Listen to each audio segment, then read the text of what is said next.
Hello, everyone, and welcome back to the Transition Table. I'm Diane.Warsoff, And I'm Megan Kearney. and today we're going to talk about building an exit roadmap. So we've talked about exit planning, succession planning, but having an actual roadmap can be really valuable. Megan, can you talk a little bit about why an exit roadmap is so important? Yeah, and I think that's what differentiates us. And I know we've talked about it on previous episodes from any other business valuation is we provide the valuation, but we also give what's called an exit roadmap. And the importance, and first of all, just to define what an exit roadmap is, it's a step-by-step plan for how you'll prepare your business, increase its value, and transition out on your own terms. And people think of it as a wish list. It's not a wish list. It's truly a strategic guide, a timeline with actionable milestones designed to help you be informed about decisions and avoid leaving money on the table. And I like to think of it, I've explained this a little bit, like a GPS, but for your business exit. It shows you where you are, where you want to go, and the route you want to get there safely and efficiently. That's great. And I think if you could talk first about what are the actual steps that go into an exit roadmap? So, we talk through our 5 step process. So, the 5 step process we focus on in this roadmap is first off, the value of your business. So, evaluating basically your starting point. Where are you today? The second piece is the optimization. So, how can you improve your performance by leveraging benchmarks and techniques and building dynamic dashboards? The third is record. So, how can you document seamless processes across the board? The fourth is transform. So, how can you build your business to grow sustainably? And the last one is exit. So, how can you achieve a profitable transition? And so, those are the 5 key components that we walk through very in depth through that roadmap. And I'd also like to add one of the key things that we talk about at the very beginning of the process is what are your objectives, right? Yeah, I think that's a Not great one. just not just this is where you are, but what are your objectives and not only your business objectives, but your personal objectives, because that all ties in together. My next question is, why does a roadmap matter? I think without a roadmap, you have risk.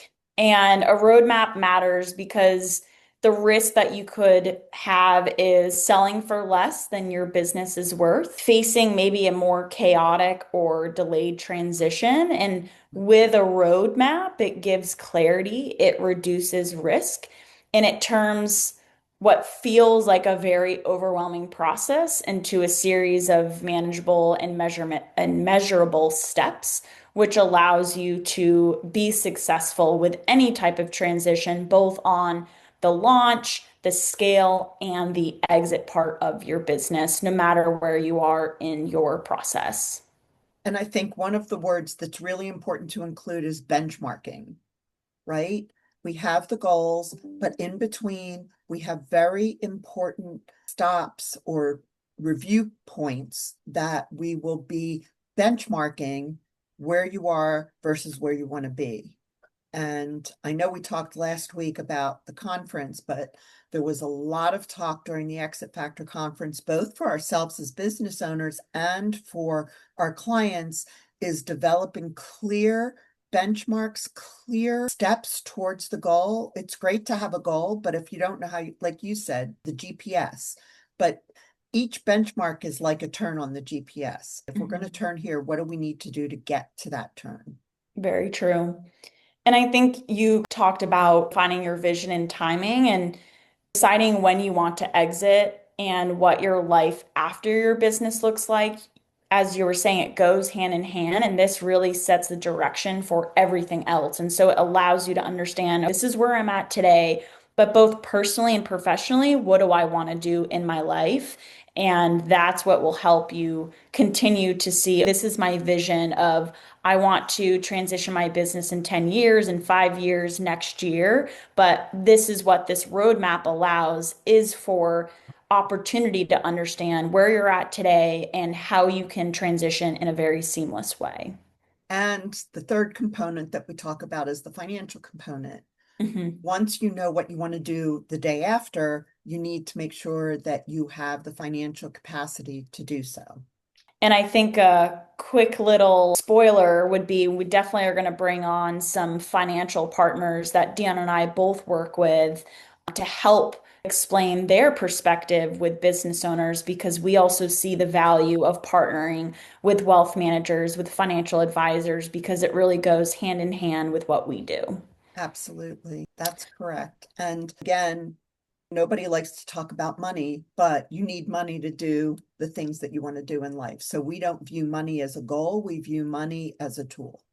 Financial side plays in because it helps us achieve, right? What I might want to do in my retirement could be very different from what you want to do, and my financial needs could be different. And everyone's on their own financial journey. Some people want to retire early. Some people don't even know when they want to retire and what that looks like. And retiring doesn't just mean leaving your job, it can mean multiple different things. Well, we like to talk about not retiring from something, but retiring to something. I love that. I So, think three questions that I want the audience to ask themselves is when do I want to exit? Where is my business today versus where it needs to be? And lastly, who can help me turn this into an actionable plan? So you can connect with an Exit Factor franchise across the US. You can connect with Dion and I. We're happy to connect you with anyone in our community to really help build that roadmap and take control of your exit journey today. I think a perfect end point. So, that's our episode for today, and we will see you next week on the transition table.